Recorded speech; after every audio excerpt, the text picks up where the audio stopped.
What's going on, everybody? Triple Crown 24 back today with a Miguel Cabrera mail day. I've got some Sportlot cards that came in, 2 new autographs to show off, as well as a little eBay deal that I found. I'm very surprised that I was able to get this for the price I did. So with that said, I'm also going to be launching my little campaign today. Technically, it launched a few days ago, but I did not make a video that day. So I'm going to go ahead and talk about it a little bit today. Just a little personal goal for myself moving into the end of 2019. It's really crazy to say that this year has flown by. It's unbelievable.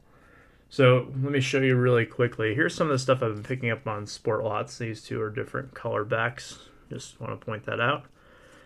So really, Sportlots is a great resource that's similar to COMC, except for I would say it's a little bit more beneficial for you if you buy cards that are all from the same seller at once and don't like mix between sellers, because that's when the shipping can get kind of expensive on it. But overall, I've had some really good experiences so far just buying from sellers individually on each separate order. So here's one of the cards I got from it in addition to those ones right there.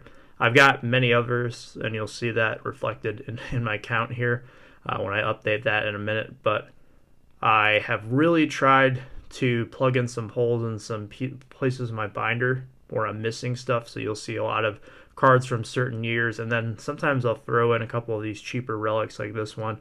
This is a Take Me Out to the Ballgame relic from 2004 Topps Cracker Jack. So really cool little relic card there to add into the collection. So very happy with my Sportlots orders. You guys should go check them out if you're a player collector like myself, or even if you're a set builder. It can be very beneficial.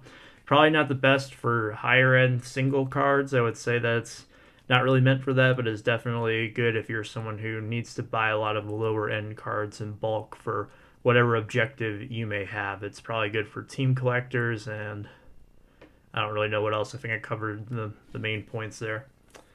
So moving into my eBay pickup, got these two,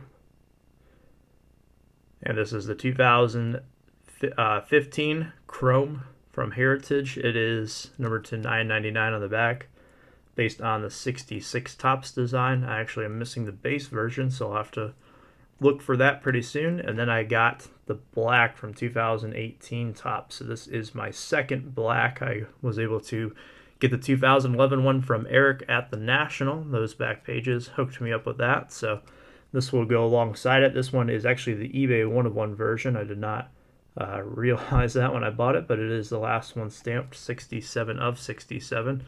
And what's really cool is I paid $2 plus shipping on these. It was one bid, and I put it in on the sniping service I use to get some of my Cabrera cards, and I was very shocked to have won it, but I was even more shocked that I won it without any competition. Nobody else bid. And really, just sometimes I can take advantage of these lots. They don't necessarily have to be the big lots, but sometimes you can get some of those smaller 2 or 3 card ones, and you can find some pretty good deals in there. So to get a black plus a numbered card for under $5 shipped, yep, I will definitely take that any day of the week. So very happy with that. And then I got 2 autograph pickups. First up, if it ain't Immaculate, it ain't me. 2014 Panini Immaculate collection. I believe this is the first year of Immaculate. I believe they did it for all the sports except for hockey. I still don't think they do Immaculate hockey, but I could be wrong. This is pretty sweet looking card. I know some people will get on the lack of logos, but I am on the pajama party team. So this one is numbered 40 of 49. And I actually saw this card for, I want to say like 110 or 115 at the National. Not this exact one, but one that was very similar to it. And it was graded as like a BGS 8.5 or BGS 9, but the corners on it were chipped up. That's pretty common in Immaculate. There's a lot of issues to the edges and corners with it.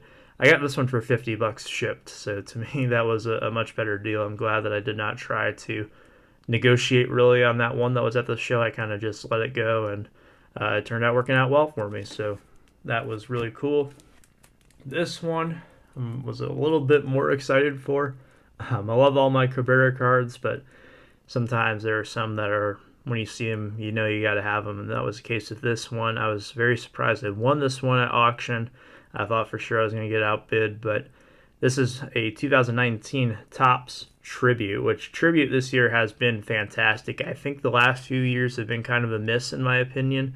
I just haven't really liked the designs, and I think that some of the names in there have been kind of, not the best. But I think that this year the checklist is great, and the ability to pull the bigger names is a little bit easier. It's not too easy where it devalues the cards, but it's still easy enough where you feel like you have a more realistic shot, I would say, if you're going to open up a box, which for a product that's expensive, you really want that. And this is a good consolation one if you're not able to get like a Vlad Jr. or Pete Alonso, Tatis, one of the big rookies, say, or maybe someone else who's kind of a tougher autograph to get. But Cabrera, I think you'd probably be pretty happy with him if you got him out of a box.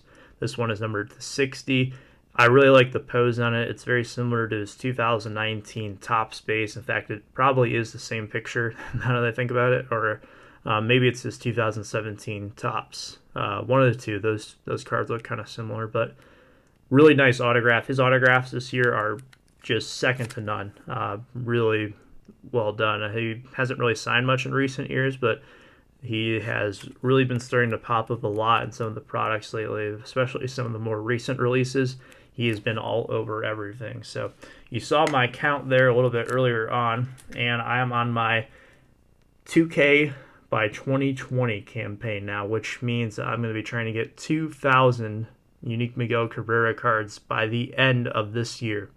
So hopefully on New Year's Day, I am starting to work towards 3,000 cards, which is going to be my goal for the end of 2020. But to get there, I would like to enter the year with at least 2,000 different cards. I know that might be a little bit ambitious, especially where I'm at now.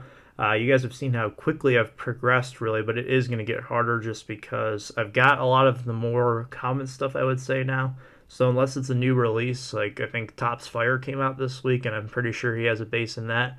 I don't have like the Topps Archive space, so those are some easier ones to get, but once you start getting into, once I get those, it's going to be harder once I have to get more of the parallels, more stuff that kind of resembles this. Not really any like big dollar cards in this stack here, but it costs a little bit more than what I was paying per card before, and that really adds up over time when you're buying as many different cards as I am in that short amount of time. It's going to add up pretty quickly, so probably won't be going for as much quantity right now, but probably a lot of quality, and trying to keep up the pace at least to get to that mark. So thank you so much for watching today's video. I almost made it through without my air freshener going off there, but thank you again for watching, and I will see you next time. Until then, have a good one.